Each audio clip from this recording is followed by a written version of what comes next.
지난주에 변동성을 키웠었던 북한 리스크가 어느 정도 축소가 되면서 투자 심리가 회복된 것으로 해석이 되고 있는 상황인데요. 시장 상황에 대해서 정리를 해보도록 하죠. 예, 코스피가 다시 랠리를 재가동하는 듯한 그런 분위기.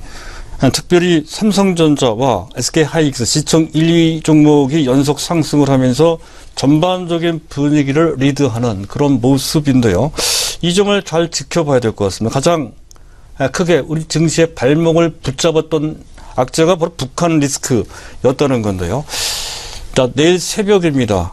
고강도 현재 북한 경제 제재 안과 관련된 표결을 한다는 건데요.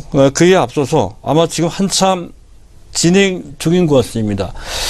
미국, 중국 관계 당국 간 제재 강도와 관련된 협상을 하고 있는 것으로, 이렇게 되면 그 결과가 어떻게 되더라도 국면이 전환될 소지가 있다는 것이죠. 만약 협상에 어느 정도 타협점을 찾는다라고 한다면 전혀 다른 그런 상황이 만들어질 수 있다라고 하는 시장의 기대가 강력히 우리 시장을 견인한 심리적 동인이 된 것 같습니다. 우리 증시뿐만이 아니죠.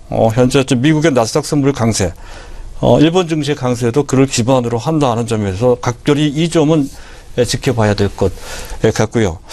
또 지난주에 있었죠. 22회의를 통해서 전체적으로 글로벌 금융정책 모두는 완화 모드로 접어들었습니다. 긴축의 강도는 상당히 약화된 그런 상태라는 것. 또 그 이전에 글로벌 경기, 미국과 중국을 중심으로 해서 탄탄하게 회복되고 있다는 것 외에 그 외의 지역, 현재 유로존도 상당히 좋습니다. 일본도 좋다는 것이죠. 또 그에 부대돼서 신흥국 경기 및 증시도 상당히 좋은 흐름을 보이고 있다는 것도 그 배경으로 작용되고 있다는 것이고요. 자, 외국인들의 수급도 점차 개선되는 모습입니다. 지난 8월 달에 1조 약 9천억 정도.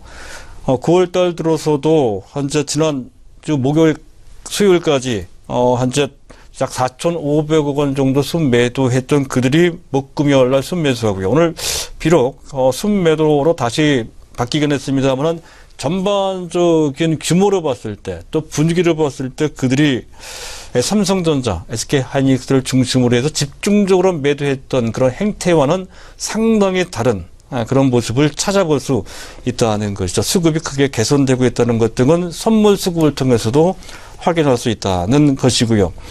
또 한 가지 결정적인 것은 시총 1, 2 종목 삼성전자, SK하이닉스의 3분기, 4분기 실적 전망이 결코 나쁘지 않다는 것이죠. 다소 우려가 됐던 삼성전자의 3분기 실적, 2분기 때 14조 약 600억 원 정도 됩니다. 그거 약간 못 미치지 않을까라고 봤던 그 시각도 막상 3분기 한참 진행 중인 현 상태에서 체크를 해보니 그 이상 될 것 같다라고 하고 있습니다. 해서 그 부분도 어느 정도 해소되고 있다는 것이고요.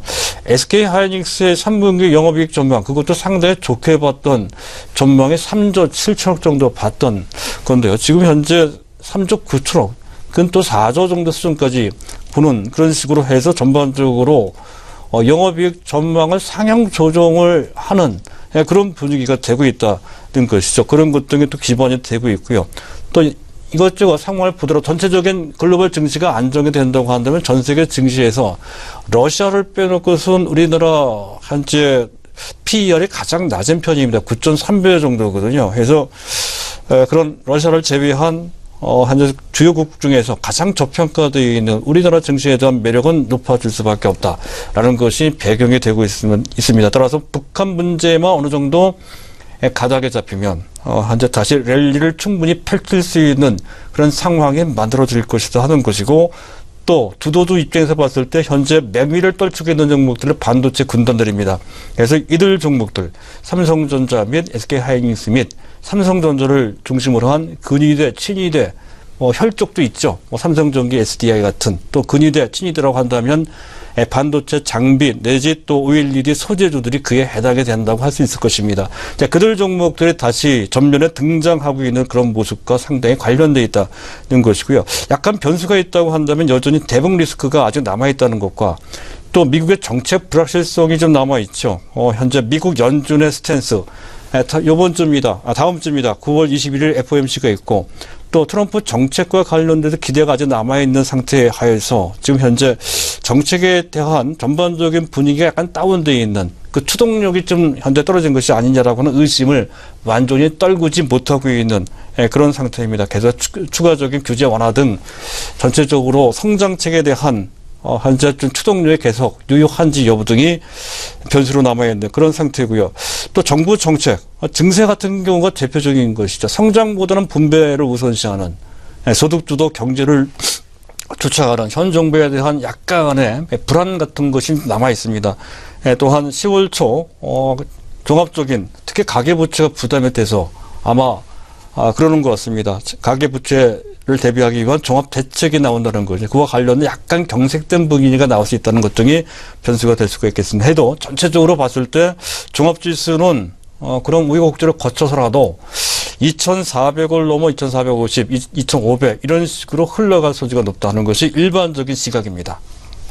네, 이렇게 해서 시장의 반등세가 이어지고 있는 동향 함께 좀 점검을 해봤습니다. 자, 그렇다면 오늘 시장에서의 특징은 어떠한 부분이 있는지 함께 점검해 보도록 하죠. 예, 특징 섹터는 두 가지죠. 코스닥의 바이오 섹터, 신약 관련주고요. 또 한 파트는 전기차 관련주입니다.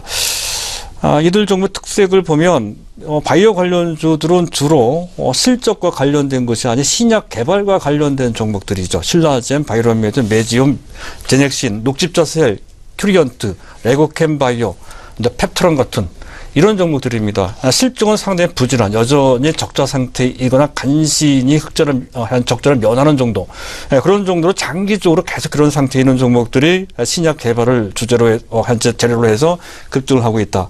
특히 신라젠이 그 천병 역할을 하고 있는 것으로 판단이 됩니다. 팩사백이라고 하는 신약이 임상 3상에 들어가 있는데 그것이 기본적인 가치가 1조가 넘고 그리고 확장성까지 있다는 것 때문에 급등을 했다는 건데요. 공통점이 있죠.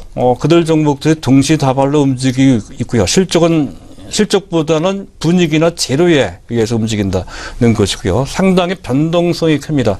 오늘 한 가지 특별히 더 봐야 되는 것은 신라젠 같은 경우 오후 2시 30분 이후에 갑자기 주가가 꺾이는 그런 모습을 볼 수가 있다는 건데 간신히 한 7% 정도 상승세로 마감은 됐습니다만 한때 20% 가깝게 올라갔던 곳에 비해서는 장중 낙폭이 심합니다. 그 낙폭의 기점이 됐던 것이 2시 30분쯤 된 시간인데요.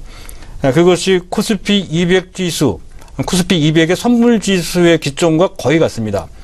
코스피 200 선물 지수가 오후 2시 20분쯤 갑자기 꺾이는 모습과 상당히 연동되어 있는 듯한 느낌을 충분히 받을 수 있다는 것이죠. 아마도 신라젠이라고 하는 종목에 상당히 많은 관심, 많은 참가자들이 이 종목을 트레이딩하는 과정에서 지수의 영향을 받은 것으로 판단이 됩니다. 따라서 이들 종목은 트레이딩 관점으로만 접근을 좀 하셔야 될 필요가 있다는 것이고요.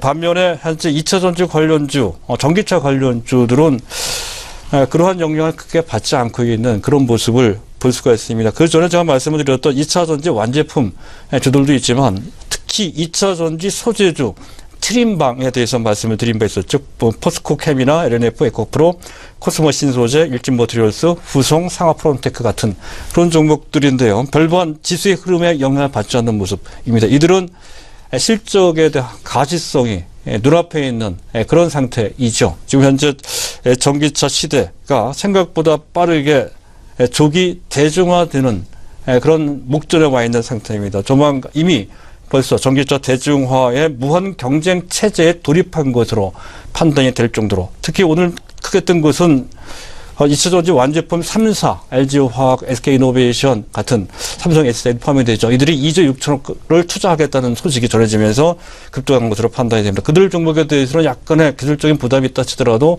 추세적인 긍정적 관점으로 볼 수가 있겠습니다.